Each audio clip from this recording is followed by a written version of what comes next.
Hi everyone, Sean Humphreys here. Welcome to All Things Retirement. In this installment, we're going to talk about executor compensation. Actually, a really important topic. Often you've got your will, you've gone through the provisions with your lawyer, maybe you talked about executor compensation, but if it's not something that's intentional, where you've been communicating your intentions around this area, it can cause beneficiaries, your estate, and your executor some headaches. So this is an important topic. Now, if you're new to our channel, make sure you hit the subscribe button. We're posting content all the time on various aspects of financial planning, retirement income planning, and wealth planning. Okay, like I said, you've gone through the exercise of either reviewing your will, updating your will, you've got your executor in place. Typically for a husband or wife situation, or if you have a partner, it's a crisscross between each of you. And normally for a surviving spouse or partner, you're not expecting to pay out compensation for them because they're going to receive the estate value. You might have children listed, and often children don't feel comfortable getting compensation to settle their parents' estate, particularly if they're beneficiaries of the estate value. They would view that as maybe partial or full compensation for the time that they put in. In saying that, though, executive responsibilities can take up a lot of time. So I think that you do need to have a frank conversation with your kids that if they are going to be executors, that there should be some compensation, I believe, attached to that responsibility. Now, once you move into friends or other family members or professional executors, then you're talking about compensation structures. So you want to make sure that you have a very frank conversation around this, particularly with friends or relatives outside your immediate family. They often think being chosen an executor as being some sort of honor. And it is an honor, but it's also a very large responsibility. Most people only handle the executorship responsibility once in their lives. Those that have done it before often will rebuff your request. They won't feel comfortable doing it. And one of the reasons for that is they've done it before. They know what kind of work is attached to doing it. So when you're an executor, not only do you have various responsibilities that you have to carry out to settle the estate, but you also have to deal with beneficiaries. There's often some very important financial decisions to make, and you're taking on some legal liability potentially if you don't fulfill those responsibilities carefully and fully.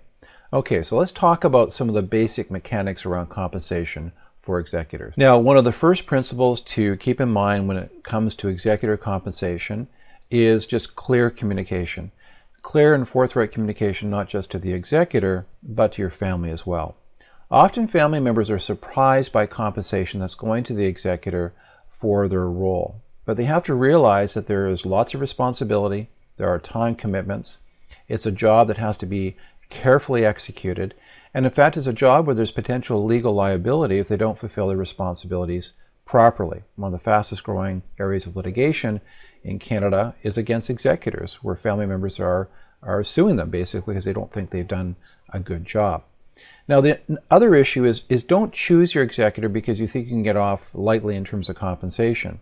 You should not have an expectation that you're going to try to be as cheap as possible around executorship costs. You want to make sure you pick someone who you think will look after the responsibilities appropriately and that they will do a great job, they'll fulfill the responsibilities, and cost should not be your only consideration when choosing that executor. Now, across Canada, various jurisdictions will have different schedules or compensation structures or guidelines for executors. But in general, case law and precedents would say that about 5% of the estate value would be acceptable compensation for an executor. Now, that can be influenced by such things as the complexity of the estate, the size of the estate. So ultimately, it needs to be fair, and that should be something that both you and your executor and family should have a discussion on. But in general, there's some precedent, particularly as it relates to a lawyer doing estate settlement or corporate executors. So typically, corporate executors, it wouldn't be uncommon for them to charge up to 4 to 5% of the estate value, and then an ongoing fee to look after trusts that are established under the terms of the will, or to do ongoing administration of the estate if it's going to take a while to wind it down. So when it comes to estate administration and estate settlement, that fee's a rough guideline. What I'd recommend you do is when you have your will review with your lawyer or get it drafted, have a conversation with your lawyer in the local jurisdiction in which you reside and get some feedback from them as to what fair compensation would be. But if you use a starting point between 2 to 5% of the estate value, and then also take into account the size and complexity of the estate, that's a good starting point. But your lawyer will be a good first start. If you talk to the local law society in your province, give them a call, send them an email, and ask some questions around that as well. So it's a bit of a potpourri across the country in terms of policies or precedents. So the bottom line in this discussion are there are ranges, there are precedents. Talk to your lawyer, do your homework, talk to your executor, look at the size of your estate, and that mix of questions and reflection will help you nail down what would be fair and reasonable compensation for estate settlement by your executor. Now, you also want to make sure that that's reflected somewhat explicitly in your will. You don't want to have too general a clause to make it too open-ended. So in my estimation, your will should reflect on the compromise and final decisions you've made around compensation to the executor. The other issue around executor compensation is how to structure it. So it can be structured as executor fees. In that case, it would be considered earned income. It's taxable income to the executor. You can also make RSP contributions, as an example, against that earned income up until age 71. Now, in terms of tax efficient compensation to the executor, you can be make them a beneficiary. You can be a gift from your estate to compensate the executor for their time and effort. And so some executors may actually prefer that kind of compensation. Now, when it comes to your kids being executors, often kids will be co-executors. So you and your partner might be a crisscross. On the death of the last of you, maybe your kids or more, all your kids might be executors. So a couple of things on that. First of all, even if you have co-executors, each of your kids equally as an executor, it usually falls on the shoulders of one of the children. That's been my experience. The second thing, it makes it more difficult for estate settlement. So I don't think it's a good idea to have multiple siblings as co-executors. You should appoint one and be very clear with the other beneficiaries and children why you've done that. It's for efficiency. And there also may be one sibling, one child that might have a better temperament for executorship responsibilities. The issue around compensation is important, again, for children. If you have one child who's the executor now, who will have to fulfill the responsibilities, I don't think that's unreasonable for them to be compensated for their time over and above any estate settlement or distribution they might receive. And you should be explicit about that with the other kids so that it's not a surprise to them when the estate has to be settled. Now, as it relates to executors outside family, then again, we've talked about the range you should be taking a look at. Be explicit. Make sure you bring your family into the loop. And then sometimes you might get into discussions around executorship on a corporate level. It could be a law firm, it could be a trust company.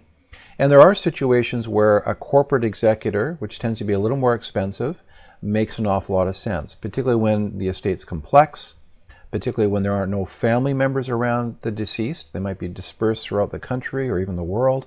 And even more particularly if there's ongoing estate administration that has to happen maybe for a number of years after death. And that's even more important for estates where there's ongoing trusts that might be established as a result of the will. So those are just some of the things you need to be considering as you begin to sort of dial into this compensation issue. Now, particularly as it relates to corporate executorship, you want to be very clear with your family as to why you've made that choice. So again, sometimes it ends up being a complete surprise. Family members don't know why you've appointed a corporate executor, why they're getting what they might consider exorbitant fees for their role and responsibility. So you want to make sure you're communicating on that so that they don't try to contest that particular request through your estate plan. So the bottom line in all of this is that, number one, when you appoint someone as an executor, it's a big responsibility with lots of detail that has to be looked after. And if it's not looked after appropriately, it can cause your beneficiaries, your estate, your executor, all kinds of problems. You want to be very clear-minded in terms of who you appoint for that role. Number two, you want to have a frank discussion on compensation. You want to make sure your executor is fairly compensated for the time and effort and responsibility to look after your estate. I've given you some ranges, but like I said, talking to your lawyer, to the law society of the jurisdiction that you reside in, those are good first steps take a look at the complexity of your estate, the time commitment potentially, and that should influence compensation structures. Again, if you have a child involved, you should have a frank conversation with them about compensation. I don't think that's unreasonable. And in the end, it's all about communication. The more you communicate on this issue, the less of a problem you're going to have down the road for your family. Well, it's my hope that you found this video helpful. If you enjoyed the video, make sure you click like. And if you want future content, make sure you hit the subscribe button. We also have links to some great resource information. We have a page on retirement income planning that takes you to some free resources that you can just grab hold of from our website. We also have some video information on our retirement income planning coaching service. And if you'd like to start a conversation, don't hesitate to go to our website and zip us an email. We'd love to have a chance to connect with you. Anyway, wishing you all the best in your retirement planning and overall wealth planning. You take care. Bye-bye.